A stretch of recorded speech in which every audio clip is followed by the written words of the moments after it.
Assalamualaikum warahmatullahi wabarakatuh. Salam sejahtera bagi kita semua.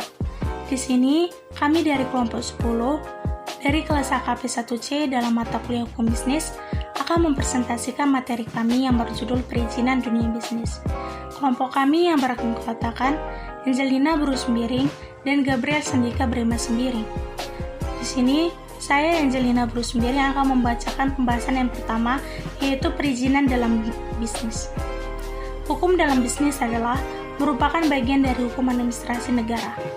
Adapun yang dimaksud dengan perizinan adalah melakukan perbuatan ataupun usaha yang sifatnya sepihak yang berada di dalam bidang hukum publik yang berdasarkan wewenang tertentu yang berupa penetapan dari permohonan seseorang maupun badan hukum terdapat masalah yang dimohonkan. Secara garis besar, hukum perizinan adalah hukum yang mengatur hubungan masyarakat dengan negara dalam hal adanya masyarakat yang memohon izin. Izin merupakan perbuatan hukum administrasi negara yang diaplikasikan dalam peraturan berdasarkan persyaratan dan prosedur sebagaimana ketentuan perundang-undangan. Selanjutnya, masalah pengaturan perizinan. Masalah perizinan dalam dunia bisnis dapat meliputi perizinan di sektor pemerintahan umum, sektor agraria, sektor perindustrian, sektor usaha atau perdagangan, sektor pariwisata, dan sektor-sektor yang lainnya. Pemerintah telah mengeluarkan peraturan tentang permohonan, penyelenggaraan, serta pengendalian perizinan di bidang usaha guna menunjang keberhasilan dalam yang diatur dalam Inpres nomor 5 tahun 1989. Yang selanjutnya, Surat Izin Usaha Perdagangan atau SIUP. Surat Izin Usaha Perdagangan atau disingkat dengan SIUP adalah surat izin untuk dapat melaksanakan kegiatan perdagangan. Dasar hukum untuk mendapatkan SIUP adalah Undang-Undang Nomor 3 Tahun 1982 tentang wajib daftar perusahaan. Ketentuan perusahaan yang harus dimiliki dibagi atas 3. Yang pertama itu SIUP kecil, yaitu dimiliki oleh perusahaan perdagangan dengan modal dan kekayaan bersih atau neto seluruhnya sebesar 50 juta sampai 500 juta, tidak termasuk dalam tanah dan bangunan tempat usaha.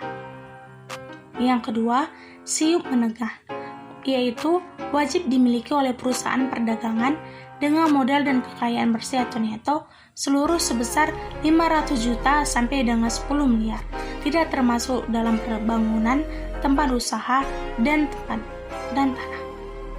Yang ketiga, SIUP besar, wajib dimiliki oleh perusahaan perdagangan dengan modal dan kekayaan bersih atau neto yang seluruhnya lebih dari 10 miliar, tidak termasuk tanah dan tempat bangunan. Selanjutnya akan dibacakan oleh pemateri yang kedua, yaitu Gabriel Sandika Brema Sembiring. Terima kasih, saya Gabriel akan melanjutkan materinya. Tujuan pengajuan permohonan SIUP.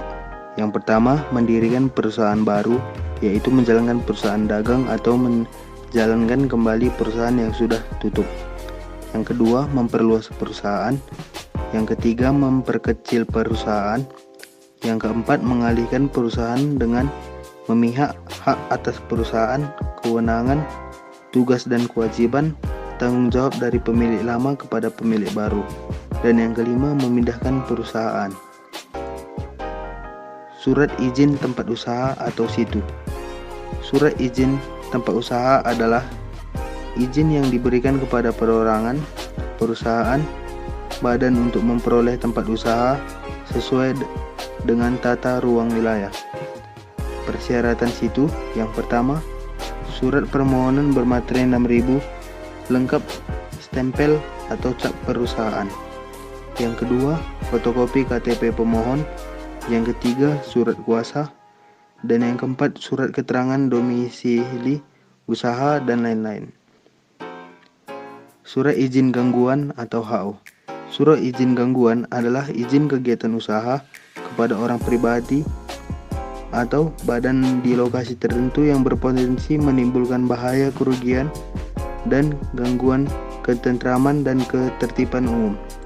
Tidak termasuk kegiatan atau tempat usaha lokasinya telah ditunut oleh pemerintah pusat dan daerah.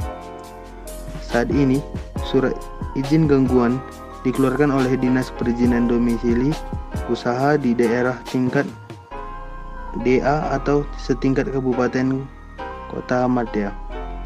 Syarat mendapatkan surat izin usaha. Yang pertama, izin mendirikan apotik dan toko obat. Yang kedua, surat izin usaha berdagang.